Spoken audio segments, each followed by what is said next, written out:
What's going on there, watch fans? It's Amit Dave Honda, and welcome. Today I'm doing a follow-up video on the release of the Omega Speedmaster Moon Swatch that came out yesterday, March 22nd, 2022. It, I think, beat any expectations Swatch and Omega had. It was pure pandemonium yesterday. A lot of pissed off people, some happy people, some in between, but the whole world has gone mad for this watch. And honestly, one of the coolest things that's come out in a very, very, very long time amongst any brand, expensive, inexpensive, what have you. I wanted to address some things that I think are important. A lot of, collectors out there, I'm hearing and I'm seeing things like, what a way to devalue Omega, and that sort of rhetoric. I think people are intimidated by something like this. I don't think people have seen anything like this before. I think that a lot of people don't understand why this came out. This was a very crucial moment in time. I think what Swatch and Omega have done absolutely rocked the world.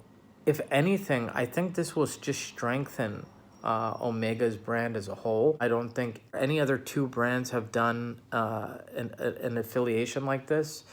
A lot of people don't know that Omega and Swatch are owned by the same parent groups, the Swatch Group.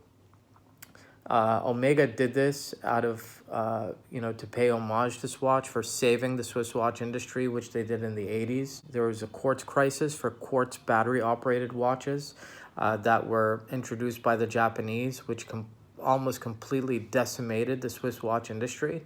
And it looked like there was no hope until Swatch stepped in and saved the day. So if it weren't for Swatch, we wouldn't really have a Swiss watch industry as we know it today. Anything like this where you have a mainstream luxury, well-respected brand like Omega and a very inexpensive, well-made Swiss brand like Swatch, put both their names together and come up with one of the coolest tributes to, one of the most iconic chronographs in history with 11 different models.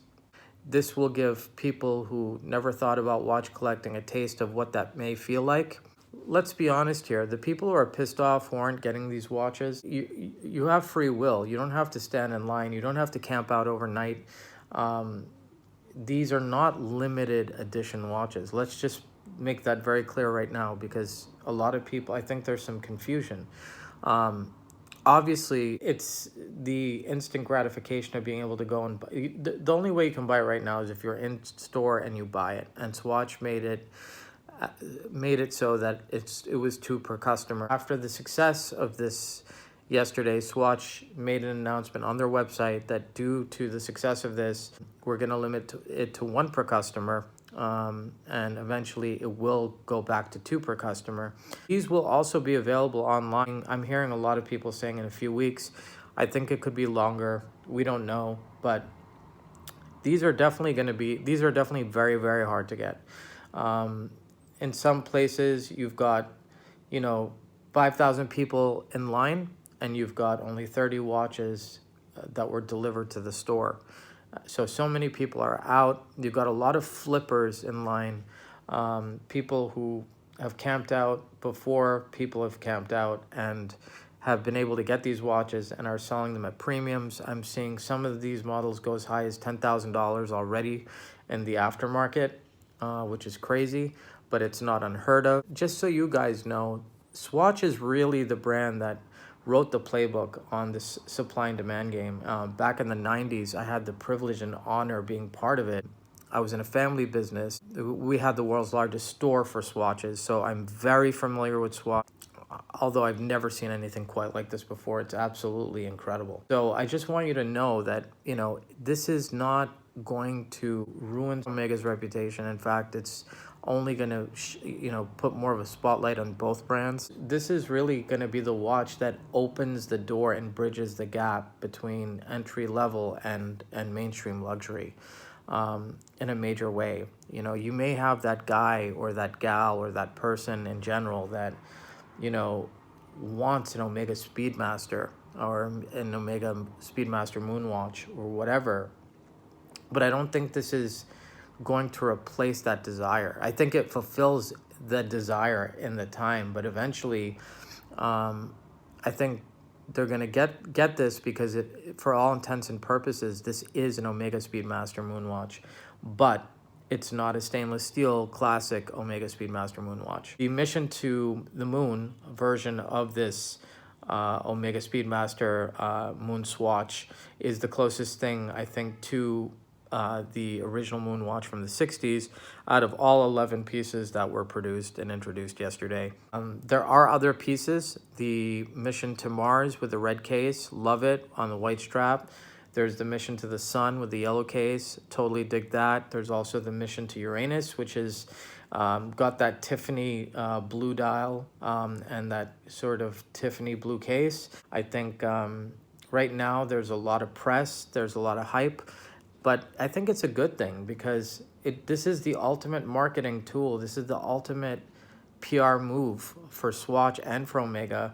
Omega could never dream of having this sort of reach with their brand by just releasing a regular Speedmaster or a new novelty. No way. This is incredible when you think about the reach that this has gotten and the amount of people now that may have never heard of Omega have heard of Omega. And the amount of people that never took Swatch seriously that have Omegas are now taking Swatch very seriously. So, and it takes the spotlight off the big three, which I actually like because, you know, other people deserve some time too. I don't think it's as bad as people make it out to be. It's very polarizing. The comments I've seen and just people's reaction to it, and obviously now we have social media, so we can see things in real time as they're happening. We can see video, blog posts, we can see reviews, we can see so much more. In the 90s, when I was a part of the Swatch thing, we didn't have all that. We didn't have social media. We didn't have the instant gratification like we have now. So that's definitely helped promote this as well and make everybody around the world know about it. Someone buys it, they can post a picture, post a video, show pictures of the line outside the Swatch stores to create that pandemonium. And I mean, let's face it, I mean, people are chasing a watch that's under 300 bucks.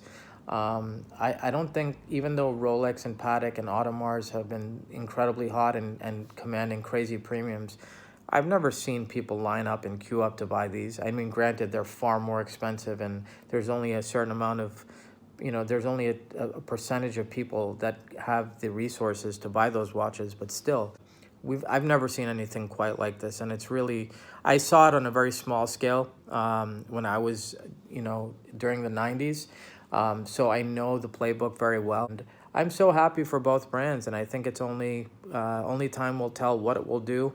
You know, I highly recommend the watches I mentioned if you're looking to buy any one of these. They're 260 bucks, which is, you know, the main reason I think people are flocking towards this, because it's affordable, it's approachable, it's reachable, it's attainable.